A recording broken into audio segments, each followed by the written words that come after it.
Et quand en 2019, je disais que notre organisation du traité de l'Atlantique Nord était morte d'un point de vue cérébral, je parlais d'une situation où les États-Unis d'Amérique avaient unilatéralement décidé de sortir d'un traité qui nous couvrait contre les missiles intermédiaires en disant que les Russes ne les respectaient plus. Le fait est que notre Europe aujourd'hui n'a plus de cadre qui la protège. Parce que le cadre qui a été construit pendant la guerre froide n'existe plus. À travers le conflit ukrainien, nous sommes en train de redéfinir les règles de notre sécurité collective. Nous devons en être. Et donc nous y allons demain pour défendre évidemment l'Ukraine, mais pour défendre nos intérêts, à nous, Européens, que nous assumons. Et moi je vous le dis très clairement, je veux aussi défendre l'idée que les prochains sommets, il ne faut pas simplement qu'il y ait l'Ukraine autour de la table. Il faut qu'il y ait des Européens autour de la table, avec la Russie, avec les États-Unis, parce qu'on parle de la sécurité des Européens. Vous serez prêt à discuter avec Vladimir Poutine? Mais je l'ai déjà fait, je l'ai eu au téléphone il y a quelques semaines. Vous savez que je l'ai toujours fait. Et que j'ai jamais considéré qu'on pouvait arriver à la fin d'un conflit en cessant de discuter, y compris avec les gens avec lesquels on n'est pas d'accord. Encore faut-il qu'il puisse y avoir des avancées. Donc moi j'ai toujours montré ma disponibilité, mais avec des principes clairs et en essayant de faire ce que je disais. Monsieur le Président, le prix Nobel de la paix, Dmitri Muratov, journaliste russe anti-guerre, il a demandé à M. Trump d'inclure la question des prisonniers politiques à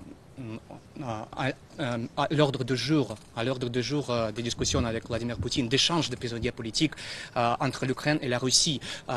Et comme l'ont déjà fait Yulia Navalnaya, le veuf d'Alexei Navalny, et les militants de Memorial, qu'est-ce que vous en pensez et soutiendrez-vous cette initiative peut-être demain à Washington? Alors je pense que demain, ce ne sera pas la question principale qui sera discutée, pour être transparent avec vous, parce qu'elle va se concentrer sans doute sur les sujets de garantie de sécurité et de territoire. Mais je pense que ce qui est soulevé par nos prix Nobel, et ce qui est soulevé par beaucoup de dissidents, d'opposants, de femmes et d'hommes d'un courage extraordinaire qui ont parfois perdu la plus proche, qui ont perdu pour certains autres leur liberté, et qui se battent pour la sécurité, la dignité, la liberté dans leur pays, nous devons le défendre.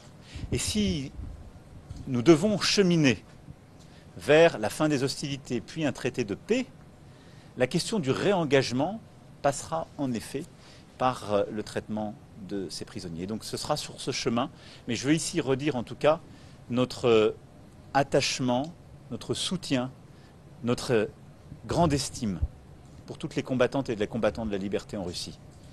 Leur cause est immense et ils le font avec un courage insigne. Et aujourd'hui, les violences qu'ils subissent, les privations de liberté, le durcissement du système est encore plus fort que ce qu'on avait connu durant le système soviétique. Et donc je veux saluer leur courage à titre personnel et dire que je soutiens leur cause à titre politique. Merci.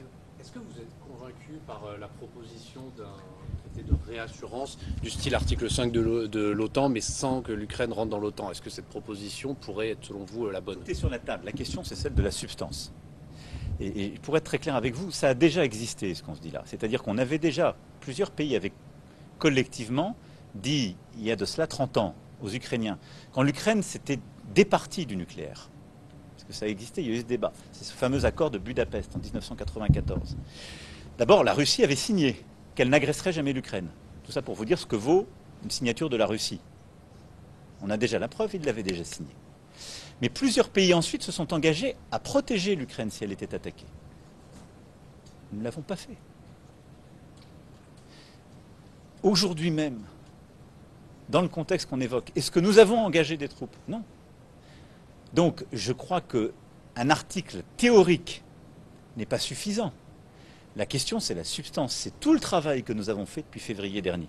C'est pour ça qu'en février dernier, j'ai voulu réunir quelques collègues européens et non européens et le président Zelensky à Paris, puis que nous avons poursuivi avec les Britanniques et qu'on a bâti cette coalition des volontaires.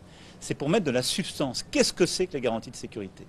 Et donc, nous, ce qu'on doit faire, ce n'est pas des grands mots, des théories. Parce qu'on sait à quoi on sera confronté le jour d'après, si on reste dans la même situation. C'est d'abord de dire la première des garanties de sécurité pour l'Ukraine, c'est une armée ukrainienne forte.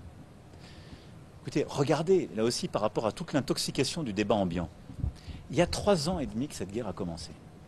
Il y a 3 ans et demi, le président Poutine nous expliquait qu'il allait terrasser les Ukrainiens en 3 semaines de ce qu'il appelait lui-même une opération spéciale. 3 ans et demi après, il n'a toujours pas réussi à prendre tout le Donbass. ils ne sont pas si forts que beaucoup le croient ou veulent le croire. Ça n'est pas vrai. Les Ukrainiens sont vaillants, braves, ils ont été très intelligents sur le plan tactique sur le terrain. Nous les avons beaucoup aidés. Mais c'est eux qui se sont battus. Et donc si on veut que cette paix soit durable, il faut qu'il y ait une armée ukrainienne solide, robuste. C'est-à-dire aux côtés d'une Russie qui a plus d'1 million de combattants aujourd'hui. Et d'ailleurs dans les discussions, il faudra savoir à combien on demandera à la Russie de réduire son armée. Nous et les Américains. Parce que c'est une source de désordre dans le monde colossal. Eh bien, on a besoin d'avoir un format crédible d'armée ukrainienne. Premier point. Et de dire, nous, Européens, Américains, comment on les forme, comment on les équipe, comment on finance cet effort dans la durée. C'est légitime. C'est la meilleure défense. Et c'est l'avant-poste de notre défense collective, si la Russie voulait réavancer. La deuxième chose, c'est nous de dire, et c'est pour ça que ce n'est pas la masse qui compte, c'est la signature stratégique. Comment on met ce qu'on appelle des forces de réassurance, c'est-à-dire quelques milliers d'hommes sur le terrain en Ukraine dans la zone de paix pour garantir qu'il y a une présence de quelques alliés qui disent notre destin est lié, ce qu'on a pu connaître par le passé. Ces forces-là n'ont pas vocation ni à tenir une ligne de front, ni à être engagées sur un conflit chaud, mais à signer une solidarité d'un point de vue stratégique. Ça, c'est le deuxième pilier. Donc c'est ça dont il faut qu'on discute avec les Américains. Qui est prêt à faire quoi? La planification, nous l'avons finalisée en juillet dernier. Ça a été coordonné par les chefs d'état-major britanniques et français.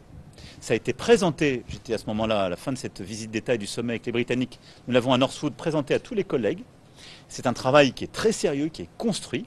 Donc, on va aller le montrer à nos collègues américains. On va leur dire, voilà, et nous, on est prêt à faire ceci, cela. Qu'êtes-vous prêt à faire? C'est ça la garantie de sécurité, la seule qui existe. Je crois que les Ukrainiens, sinon, ne peuvent pas accepter simplement des engagements théoriques. C'est ça la clé. Est-ce que vous avez parlé avec Donald Trump, justement, aujourd'hui, avant la réunion de demain? Non, je n'exclus pas dans les prochaines heures de le faire. Je vais voir, mais après, il faut qu'il y ait aussi une solennité de ces échanges. Je vais demain à Washington, c'est pour pouvoir échanger, exprimer, rentrer dans le détail. Et donc, c'est demain que j'aurai cette discussion. Tout à l'heure, vous parliez de clarification. Est-ce qu'aujourd'hui, vous avez tous les tenants et les aboutissants des discussions qui ont été menées avec la Russie? Encore tout à l'heure, Donald Trump disait sur Truth Social que globalement, il y avait de grands progrès avec la Russie. Est-ce que vous avez l'impression qu'il y a un bout de jeu ou pas qui s'installe? Non, d'abord, je ne veux pas ici avoir des qualifications ou des mots tels que cela. Je ne prétends pas être au courant de tout, parce que je ne suis pas dans ces discussions. Donc, par définition, il est très probable que je ne sois pas au courant de tout. Je suis au courant de la même chose que l'ensemble de mes partenaires européens et du président ukrainien. Et nous voyons la difficulté de la tâche. Et je crois qu'il faut aujourd'hui être lucide. Est-ce que je pense que le président Poutine veut la paix? La réponse est non.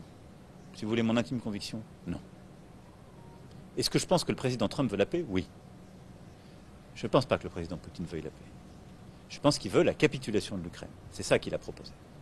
Donc maintenant on va voir. Demain on aura une discussion, elle sera robuste et elle permettra au président Trump de réengager, sur la base de ce qu'il a lui-même dit et souhaité, un rendez-vous élargi où les Ukrainiens et les Européens pourront être là pour porter leur vue. C'est une bonne chose. Et donc on verra à ce moment-là. Mais c'est aussi pour ça que je pense que si on veut vraiment la paix, il faut que les armes cessent. Et qu'on appelle ça cessez-le-feu, armistice ou autre. Il faudra un moment qu'on arrive à ce que tout cela permette de sauver des vies. Et c'est la volonté réaffirmée par le président Trump. Très concrètement, quelles seraient pour vous des concessions, notamment territoriales, de la part de l'Ukraine, qui seraient conformes au droit international? Parce que vous dites d'un côté qu'il faut respecter le droit international sur les territoires, et de l'autre, si on veut la paix, de fait, la Russie espère que l'Ukraine d'abord, des concessions. Qu'est-ce que ça peut être très concret? Alors, d'abord, vous avez raison, mais ce que je dis est possible. Si on veut respecter le droit international, on ne stipule pas pour un pays des pertes territoriales pour lui. Ensuite, un pays peut tout à fait, dans le cadre d'un armistice, d'un cessez-le-feu, d'un traité de paix, reconnaître des territoires qu'il aurait perdus, qui sont gelés. Il ne reconnaît pas qu'ils sont sous notre souveraineté, mais il reconnaît qu'il les a militairement perdus. Ça, ce n'est pas non conforme au droit international. Mais c'est une très grosse concession. Et comme je vous l'ai dit, il ne m'appartient pas de la faire. Par contre, aucun pays, après 3 ans et demi d'un tel conflit, tant de vies humaines sacrifiées, ne peut accepter des pertes territoriales, même de fait, s'il n'a pas la garantie qu'il sera protégé sur le reste de son territoire. Et vous voyez, je conclurai là-dessus, nous Français, beaucoup, je sais, dans le débat public, parfois disent pourquoi on en fait tant sur l'Ukraine. On en fait autant sur l'Ukraine parce qu'il s'agit de l'Europe. Et on en fait tant sur l'Ukraine parce qu'il s'agit de notre voisinage. Et donc si nous sommes faibles, qu'on accepte qu'une puissance révisionniste, c'est-à-dire qui revoit les traités internationaux, les frontières internationalement reconnues, avance, conquiert des territoires, on ne peut pas être en paix. Et ça a déjà existé. Et on l'a déjà vu par le passé. Et vous savez quoi? Je dirais tout à l'heure à Bormes et Mimosa, célébrer les 81 ans de la libération de Bormes. Mais il faut avoir oublié cette histoire. Les mêmes nous expliquaient à l'époque que c'était très loin, la Pologne ou la Tchéquie, et que ça n'avancerait pas plus loin, et qu'il n'y aurait pas de problème pour la France, parce que tout ça était très loin. L'Europe, c'est un tout. Quand vous avez des grandes puissances, qui plus est, qui sont dans une course en avant militaire, qui sont dotées de l'arme nucléaire, qui commencent à vouloir mordre, rien ne les arrêtera. Et donc nous devons, si nous voulons être libres, si nous voulons être indépendants, nous devons être craints. Si nous voulons être craints, nous devons être forts. Et c'est la cohérence entre ce que je vous dis aujourd'hui et ce que nous sommes en train de conduire pour le pays.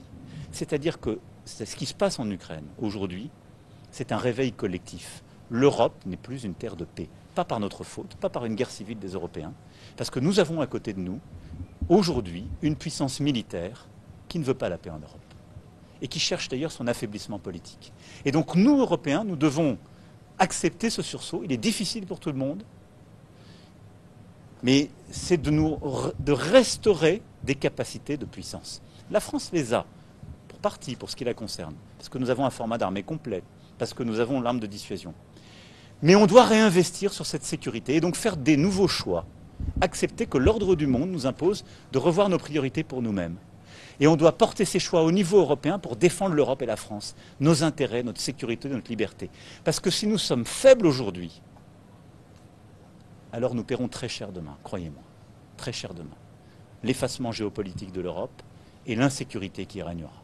Moi je veux une Europe puissance, militaire, technologique, économique, diplomatique, et je veux une Europe forte, puissante, qui est respectée parce qu'elle est forte, et qui peut donc continuer à être libre.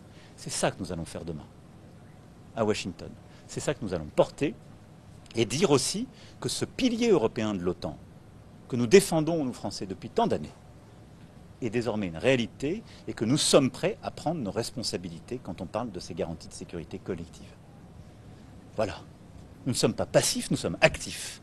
Et nous voulons prendre ces responsabilités. Et nous voulons décider pour nous-mêmes. C'est ça l'autonomie stratégique. C'est de décider pour nous-mêmes ce qui va nous toucher. Nous ne prétendons pas décider ce qui va toucher les autres, mais pour nous, on veut décider. C'est tout. Il y a combien de soldats français qui iront en Ukraine? Mais on va pas.